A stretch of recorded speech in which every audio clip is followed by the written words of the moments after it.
ভাই তোমরা কার কাছ থেকে প্রতারিত হও আমি জানি না, আমি সবসময় আমার বন্ধুর কাছ থেকে প্রতারিত হই। তো আমি দুপুরে খাওয়া দাওয়া শেষে ঘরে শুয়েছিলাম। এবার ও আমাকে কল করে বলতেছে তুমি কি বাসায় আসো? আমি বলি কি হ্যাঁ আমি বাসায়। এবার ও আমাকে বলে আচ্ছা আসো আমরা একটু হাঁটিয়ে আসি। আমি বলি কোথায় যাব? ও বলে কি বেশি দূরে যাব না, এখানেই যাব। কিন্তু মূল কথা হচ্ছে ও আমাকে বেশি দূরে নিয়ে যাবে না বলে সিআরবি পর্যন্ত নিয়ে চলে গেছে। এমনিতেও হচ্ছে শুক্রবার, আর ওখানে কিসের যেন অনুষ্ঠান হচ্ছিল, অনেক মানুষ ছিল। মানে যত বিকাল হচ্ছিল তত যেন মানুষ বেড়ে যাচ্ছিল। ভাই সবচেয়ে বেদনাদায়ক কথা হচ্ছে যে আমি ছিঁড়া জুতা পরে গেছিলাম। ও আমাকে বলছে বেশি দূরে যাবে না, ও যে আমাকে সিআরবি নিয়ে যাবে সেটা কি আর আমি জানি? আচ্ছা এসব বাদ, কিন্তু এখানে লেখা আছে যে ঘনিষ্ঠভাবে মিলামেশা করে বসা নিষেধ, কিন্তু এই কথাটার পাশে দুইটা কাপাল বসে আছে একেবারে কাঁধে মাথা টাথা রেখে। এটা আমাদের জন্য নতুন কিছু না, এটাই বাংলাদেশ।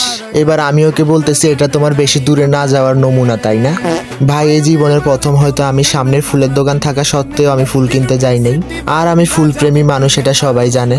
যেটাই হোক আর কিছুক্ষণ সিআরবিতে থাকলে মানুষের পাড়া খাই একবারে চ্যাপোডিং হয়ে যেতে হবে, তাই আমি ঘরে যাইতেছি গা। আমি ওকে বলতেছি মানুষ বন্ধুর হাতে প্রতারিত হয়, এটা আজকে আমি হাতে নাতে প্রমাণ পাইছি।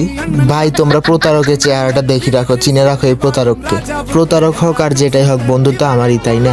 আমার আগের ভিডিওতে দেখাইছিলাম টেকনিক্যালের মোড়ে একটা দোকান থেকে লাচ্ছি খাইছিলাম, কোনো ধরনের স্বাদ নাই কিছু নাই, কিন্তু এই লাচ্ছিটার কোনো জবাবই নাই। ভাই একটা ভিডিও ভালোভাবে করতে পারি না, ফালাই দিই। পরে আম্মুর কল আসছিল, বলছে বাসায় যাইতে তাড়াতাড়ি, কুত্তার মতো বাসায় যাইতেছি দূরি দূরি।